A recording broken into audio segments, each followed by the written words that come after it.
My name is Lauren Whitmore. I am a forensic accountant. I make a living finding what does not belong where it sits. And yet, 3 nights into my husband's hospitalization, I was the one completely blind.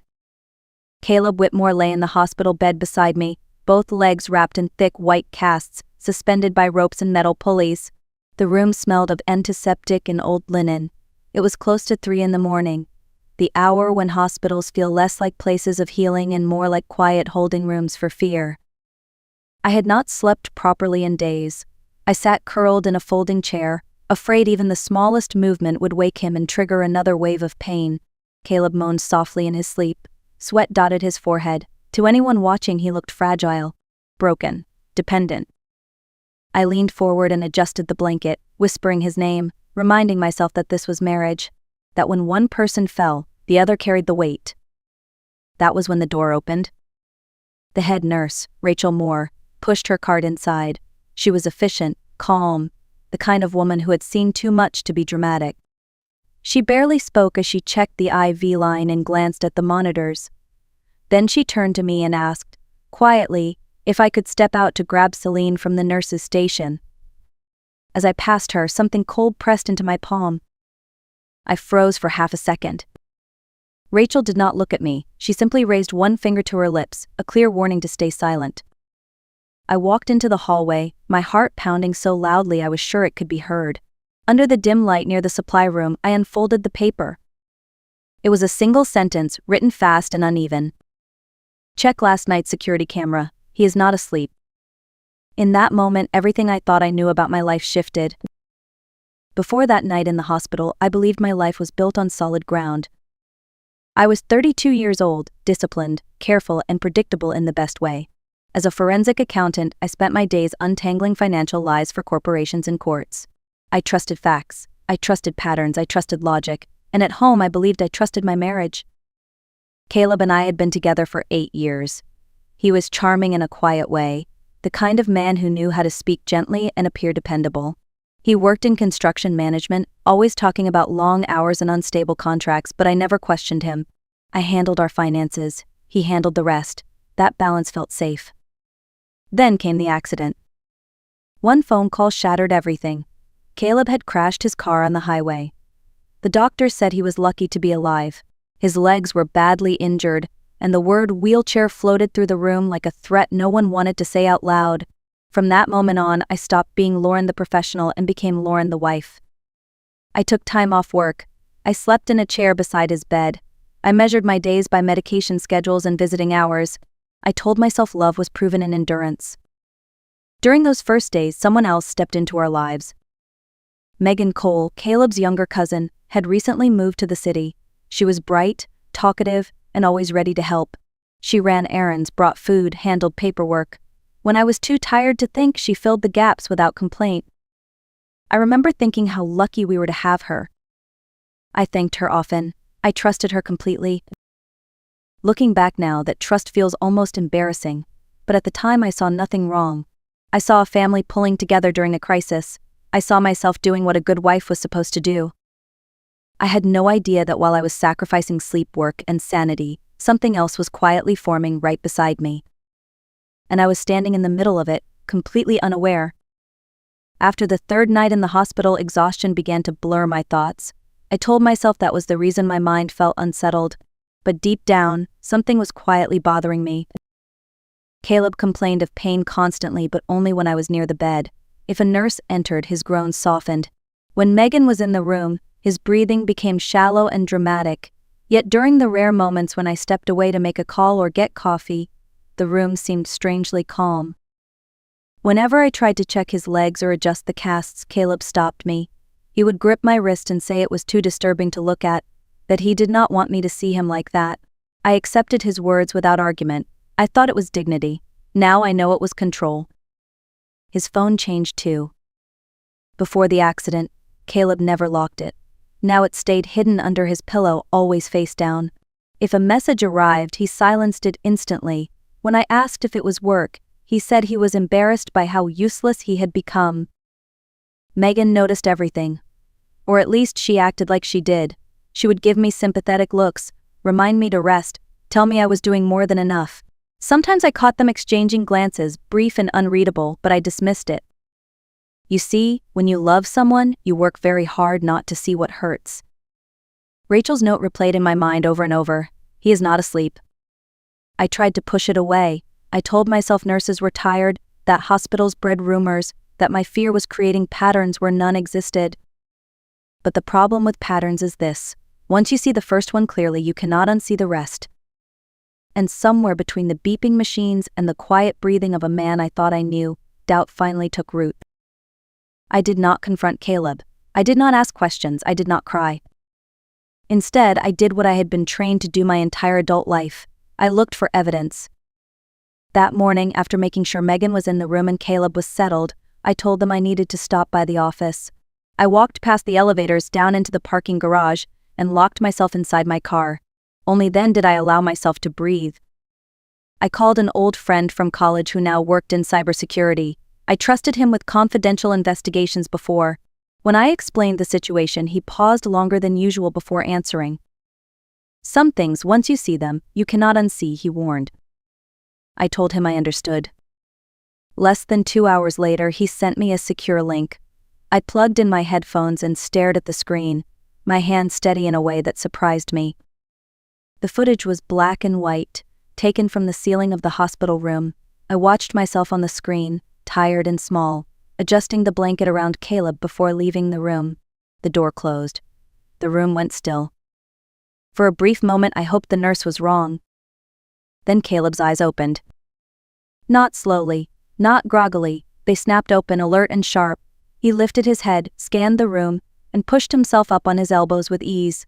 The movement was smooth, confident. My breath caught in my throat. He swung his casted legs slightly, rotated them, then reached under his pillow for his phone. There was no hesitation, no pain, no struggle. A few minutes later, the door opened again. Megan walked in carrying a large bag. She smiled as she closed the door behind her. Is she gone? She asked. Caleb laughed. They ate. Freed food. He drank beer. He joked about being tired of soup and pretending to be weak. Megan sat close to him, touching his leg through the cast, reminding him to keep acting helpless. Then came the part that turned my blood cold. They talked about my house. The brownstone my parents left me, the one in my name. Caleb said once it was sold, his debts would be gone. Gambling debts, loans from dangerous people. He said I was easy to convince because I always sacrificed myself first. He said he would divorce me after the money was secured. When the video ended, I removed my headphones and sat in silence. I did not scream. I did not collapse. I simply understood that the man in that hospital bed was not injured. He was performing. And I was the audience he thought would never walk away. I always believed betrayal would feel loud. I imagined screaming, shaking hands, a kind of pain that demanded release. But sitting alone in that parked car, what I felt was something far quieter and far worse. Humiliation. Not because Caleb had lied, not even because of Megan, but because I had been reduced to a role in their story. The predictable wife. The reliable sacrifice. The woman who would always choose endurance over suspicion. I replayed the footage again in my mind, Caleb laughing, Megan reminding him to act weaker. The casual way they spoke about my house, my parents' home, as if it were already gone. They did not fear me. They assumed I would bend. That realization burned more than any insult ever could. And then something inside me shifted. The part of me that used to soften situations, that searched for explanations and excuses, went very still. In its place stood the woman who reviewed financial disasters for a living and never blinked. I wiped my face, not because I was crying, but because I was done being the person they expected. I deleted nothing. I saved everything. I changed my passwords. I secured my documents. I moved quietly, carefully, like someone walking through a dark room. They finally understood. From that moment on, I stopped reacting as a wife. I started thinking like an investigator. If they believed I was easy to manipulate, I would let them keep believing it. If they needed me compliant, I would appear calm, agreeable, slow to decide. Because the truth was simple. They thought they were running a con. They had no idea the woman they were lying to made a living exposing them. The hardest part was going back into that hospital room and pretending nothing had changed. I walked in with the same tired expression, the same careful movements. I asked Caleb how he was feeling. I adjusted his pillow. I listened to his complaints without interrupting. And when Megan looked at me with concern and said I should take better care of myself, I thanked her. Caleb noticed the shift immediately. When a person believes they are losing control, they tighten their grip, but when they believe they are winning, they relax. I told him I had spoken to a real estate agent. I said selling the house might be the only way to keep us afloat if his recovery dragged on. I spoke slowly, as if the words hurt me to say. The effect was instant. Caleb became softer, more affectionate. He held my hand longer. He spoke about gratitude and fear, about not wanting to be a burden. Megan watched closely, her relief barely hidden. The pressure from his family followed quickly, conversations about sacrifice, about doing what was necessary, about how money meant nothing compared to life. I nodded. I listened. I did not argue. Behind the scenes, I met with a lawyer. I gathered financial records. I traced debt patterns, gambling transfers, unofficial lenders. Everything Caleb had buried under silence surfaced cleanly on paper. Megan grew careless. She stayed out late. She whispered too confidently. She stopped hiding her impatience when I delayed decisions. When people believe the ending is guaranteed, they stop watching their steps. Caleb began slipping too. Some days he forgot to moan. Some days he sat up too straight. Some days he looked healthier than he should have. I noticed everything. Still, I said nothing. Because timing matters. And the longer they believed the house was already theirs, the more completely they revealed who they were. I was not waiting for revenge. I was waiting for the moment when the truth would collapse the story they had built. And I knew that moment was coming very soon. The night everything collapsed came quietly. Visiting hours were almost over. The hallway outside Caleb's room was calm, filled with the soft rhythm of distant footsteps and rolling carts. His mother sat beside the bed, whispering prayers. Megan stood near the window, checking her phone too often. Caleb looked nervous. He kept asking when the house paperwork would be finished. He asked if the agent had called back. He asked the same questions twice, then 3 times. I answered gently every time, telling him everything was moving forward, that he just needed to be patient a little longer.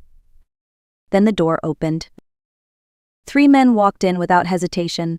They did not look like family. Their posture was stiff, their eyes sharp. The air in the room changed instantly. One of them looked straight at Caleb and spoke his name. Caleb's face drained of color. He began moaning loudly, grabbing the sheets, playing his role perfectly.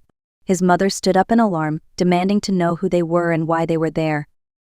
The man smiled coldly and said they were here about money. The room went silent. They explained the amount Caleb owed, the interest, the deadline. They said they were tired of waiting. They asked when they would be paid. Caleb turned to me, desperation spilling into his voice. He told them I was selling the house.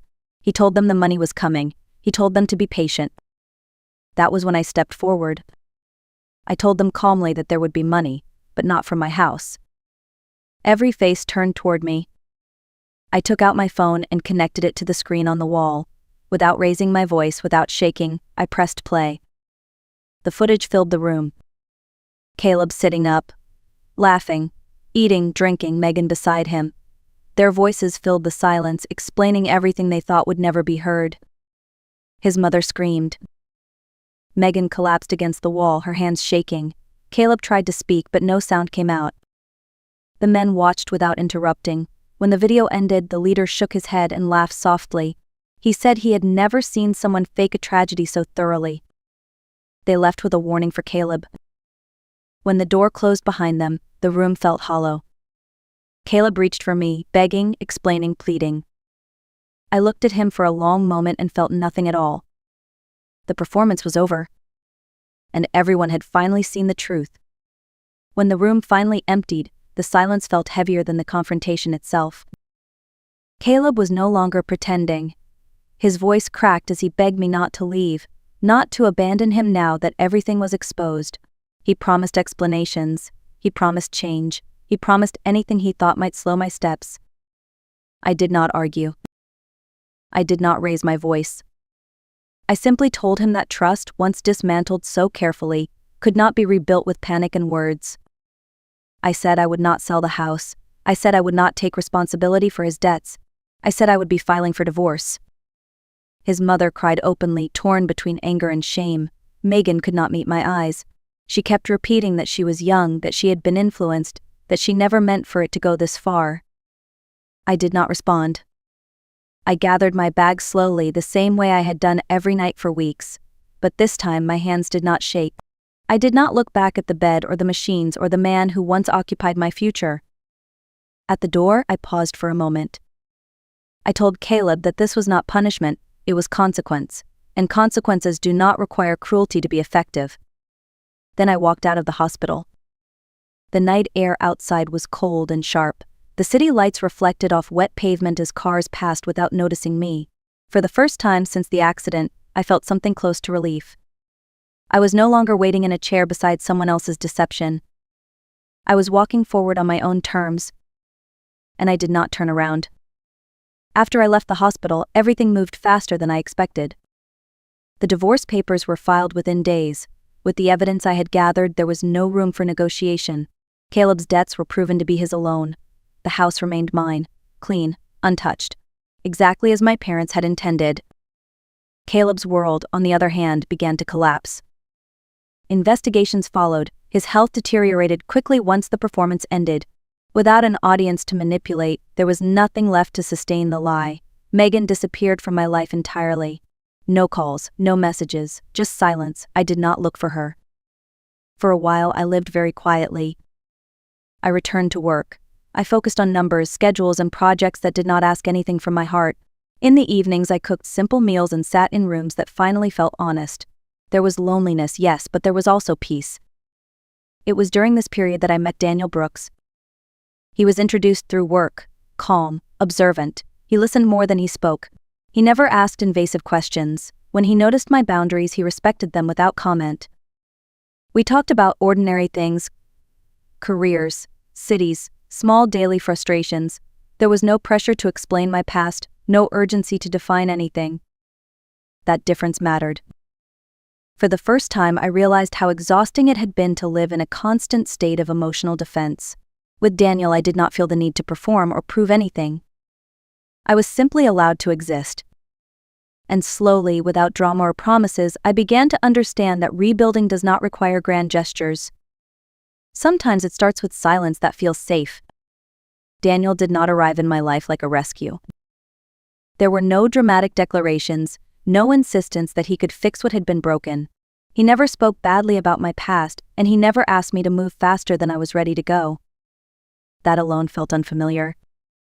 We spent time together in small, ordinary ways: coffee after work, short walks in the evening, conversations that ended naturally instead of being pushed forward. When I hesitated, he noticed. When I needed space, he gave it without offense. One evening, while we sat across from each other at a quiet table, Daniel said something that stayed with me. He told me he believed trust was not something you demand. It is something you earn, slowly, through consistency. Those words settled somewhere deep in my chest. I realized that for years I had mistaken intensity for commitment and endurance for love. I had believed that suffering quietly was proof of loyalty, but with Daniel there was no suffering to justify, no role to play. I was not careful because I was afraid. I was careful because I valued myself. We did not rush into labels, we did not promise futures. What we built was slower and far steadier than anything I had known before. And in that slowness, I felt something I had not felt in a long time. Safety. Not the fragile safety built on silence and sacrifice, but the kind that allows you to breathe without watching every word or step. For the first time, I understood that love does not ask you to disappear. It asks you to arrive as you are. Looking back now, I understand something I could not see back then. This story was never really about revenge. It was about clarity. For a long time, I believed love meant endurance. I believed loyalty meant silence. I believed that if I just gave a little more, waited a little longer, everything would eventually make sense. But the truth is this: when respect disappears, patience does not save a relationship. It only delays the damage. Caleb did not lose me because of one mistake. He lost me because he chose deception over honesty and convenience over character. And I did not walk away to punish him. I walked away because staying would have meant abandoning myself. If you are listening to this and you recognize pieces of your own life and mine, hear this clearly. You are not weak for trusting. You are not cruel for choosing yourself. And walking away from a toxic situation is not failure, it is responsibility. Sometimes the bravest thing you can do is stop explaining, stop sacrificing, and start protecting what matters most: your dignity, your peace, your future. If this story resonated with you, take a moment to like this video, share it with someone who might need to hear it, and tell us in the comments where you are watching from. This is The Art of Revenge. Not about anger, but about truth, timing, and reclaiming your life.